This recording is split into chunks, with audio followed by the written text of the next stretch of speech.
he said.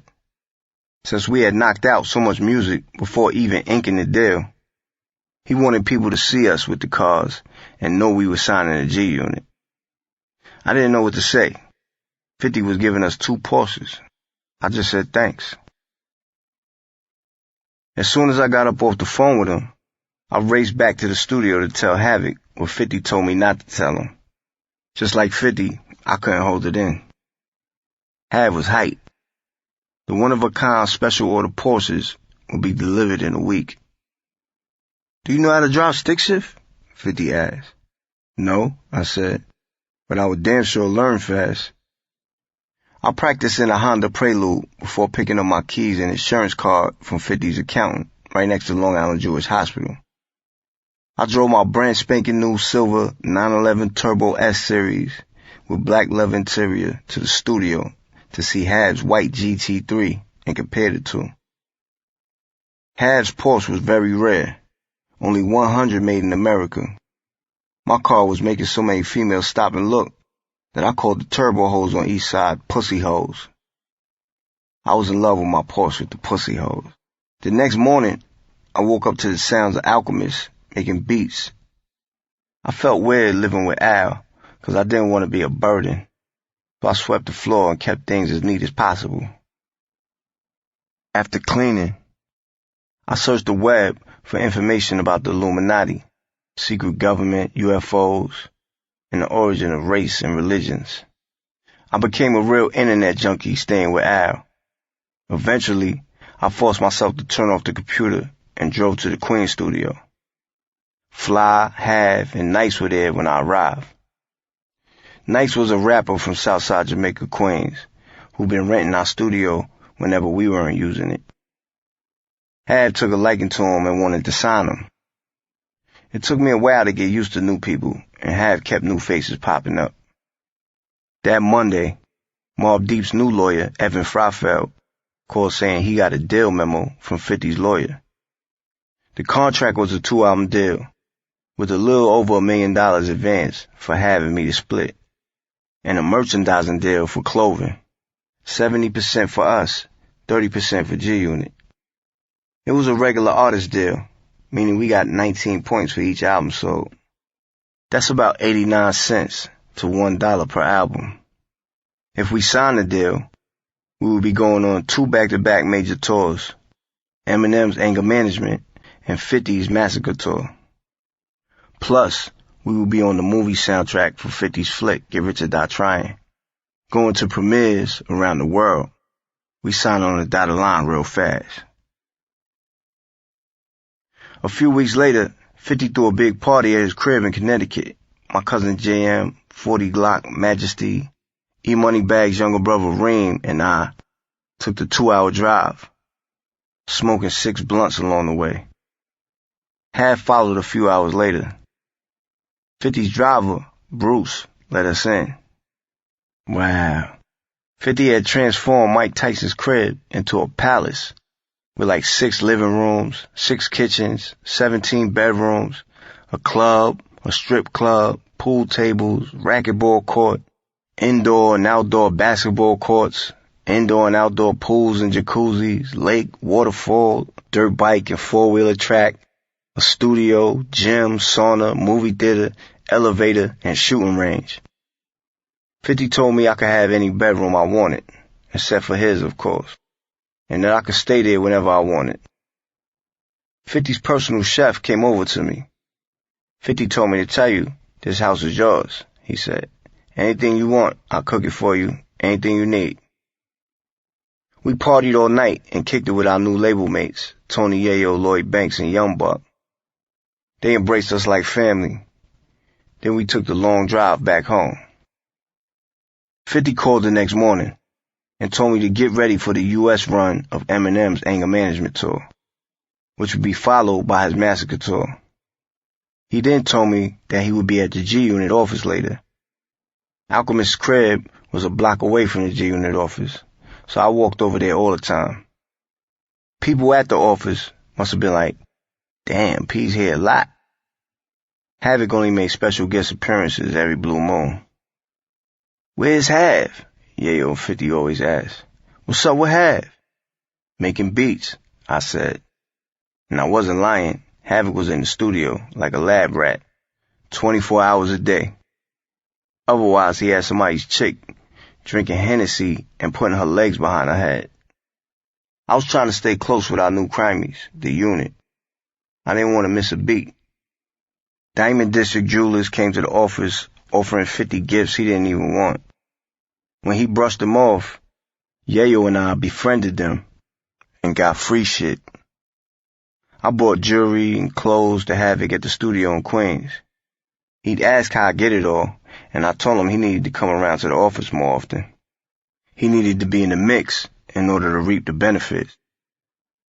50 announced to the public that along with Mobb Deep, he was signing another hardcore rap duo, M.O.P., the Mash-Out Posse from Brownsville, Brooklyn.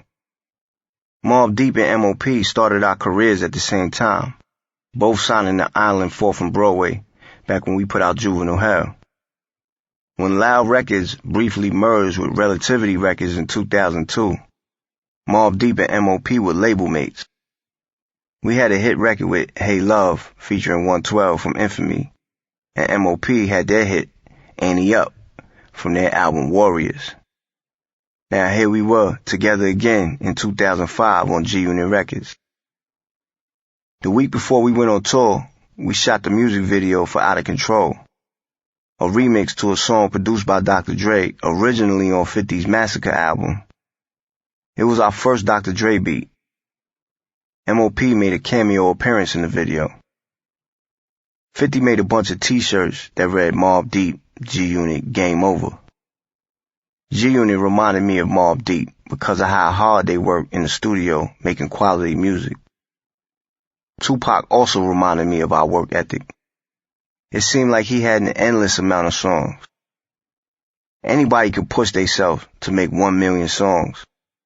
But are they good songs? Most people make 1 million pieces of shit. Our music, our songs, are works of art, not fast food. Our shit is home cooking. The day we left for the world tour, I couldn't wait to get on stage and feel the crowd's response on opening night, July 11th in Chicago. I hadn't been nervous before getting on stage in a long time, but this was major. Mobb Deep, M.O.P., Eminem, Lloyd Banks, Yayo, Young Buck, and 50 all had our own buses. Each bus wrapped with pictures of our faces on them. I noticed that 50's face wasn't on there. He was really using his power to promote his artist. I think Olivia rode in 50's bus. I wondered, why is 50 wasting money on Olivia? She was garbage and not very good looking. Sorry, yo. She never had a hit record, so what was the purpose? 50 could have had any R&B female he wanted, but for whatever reason, he chose her. Strange. But I paid it no mind. I figured 50 would realize sooner or later who's pulling weight and who's not. A few of our people joined us on the road. Twin, 40 Glock, Nice, and Hav's Uncle La. Alchemist was Eminem's DJ, so he had a bus with a few of M's boys. Often, Eminem and 50 flew in private jets to the next state. Sold out arenas every night. We stayed at the Ritz-Carlton in every state, top of the line. We were on a strict schedule. The road manager would call, and we would have to be in the lobby on time or get left. 50 Yayo and Banks had their own bulletproof trucks with drivers who met us in the next state or followed the tour buses which drove from city to city in a pack. I gotta get me one of them armored trucks, I thought. At the arena, we'd be in the G-Unit dressing room blasting music, flooding the room with weed smoke, and drowning in Hennessy. 50 didn't smoke or drink, so he needed his own separate room. He had a private chef and a catering service. The best food, of course, was in 50's dressing room.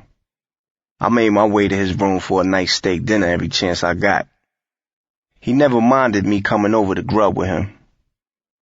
Stylists outfitted us in tons of clothes, fitted hats, sneakers, boots, tees, socks and drawers, all G-Unit brand.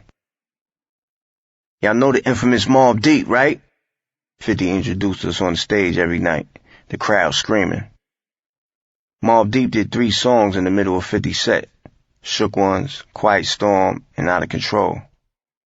I worried that I might bust my ass coming down the steps from the tall scaffolding as we took the stage. I held on tight to the railing while walking down a spiral staircase every night. After our work was done, Twin, Nice, 40 Glock and I would walk into the crowd to fuck with the fans and the females, signing autographs and posing for pictures. Alchemist would be upset that while we were in the crowd getting all the girls to bring backstage, he was setting up to get on stage with Eminem. So Al started going in early. He'd be in the crowd while we were on stage with 50. Alchemist brought our boy Ron Gotti from Queensbridge to help assist him with equipment. It felt good to have all us together on such a big tour. Have, Twin, Gotti, Alchemist, Nice, 40 Glock and me. Our crew was veterans when it came to touring and swooping up the ladies to take backstage or to the hotel. With 12 years of seasoned game under our belts, we knew exactly what to say and what to do, and we called ourselves vultures. The G-Unit crew was animals just like us, so we came up with a name for them: hyenas. Some nights, we bumped heads going after the same females. "It's the vultures versus the hyenas," Twin said one night, and I fell out on the floor laughing. You know the vultures won, 'cause we fly. Nah, but when the hyenas felt like they might lose a girl to the vultures, they would use their secret weapon. 5 words. 50 wants to see you. It was over after that. We called that cheating. 50 didn't want to see shit. They just said that to get them to the room. It's all good. We had a lot of fun all over the United States and every major city on the map. A crew of 6 females in Florida got on our tour bus and followed us halfway across America, hopping off in Texas somewhere after we had our fun with them. They didn't know how they were getting back home and didn't care. We damn sure didn't neither. A couple of dudes, whom I won't name, would pay for groupies to fly or bus back home. We called them Care Bear thugs. If I named them, they would get their vulture wings or hyena tails clipped. If the G-Unit crew caught one of their hyenas being a Care Bear, they would subpoena him to hood court, and he would have to stand trial in front of everybody, then get judged by a jury of hyenas. At the hotel after the show, instead of fucking with chicks, I would often go to the studio truck, where 50 was always working on the Get Rich or Die Trying movie soundtrack. 50 never fucked with chicks after the shows. He's strictly business. It took a real bad chick to get his attention. 50, Yayo, Banks, Buck, and I put the most work in up in the studio truck, along with Spider Lope, an L.A. Crip who joined Buck for his 15-minute set every night. It's crazy that G-Unit had an L.A. Crip down with them, and Mobb Deep had an L.A. Crip also, 40 Glock. One night at the hotel, 50 told me that he was going to sign Mace and bring him on tour. Mace was dope when he first came out as Murder Mace on songs with DMX and Cameron. But now? Personally, I wasn't feeling the idea, but I figured 50 knew something I didn't. I felt 50 was watering down the power we would have if it was just Mobb Deep and G-Unit. Powerful Queens hood music, consistent and invincible. After about 15 shows, we went to New York for a week-long break. 50 had his 8-year-old son Marquise with him on tour, so I figured I'd bring my 9-year-old son Shaka with me when the break was over. Shaka was open when I told him he was coming with me. The Out of Control remix was getting a lot of video and radio play, but I was starting to hear a lot of hatred because Mobb Deep signed with G-Unit. Fans approached me in the streets asking, "Why did y'all sign to G-Unit? Y'all Mobb Deep, y'all don't need 50.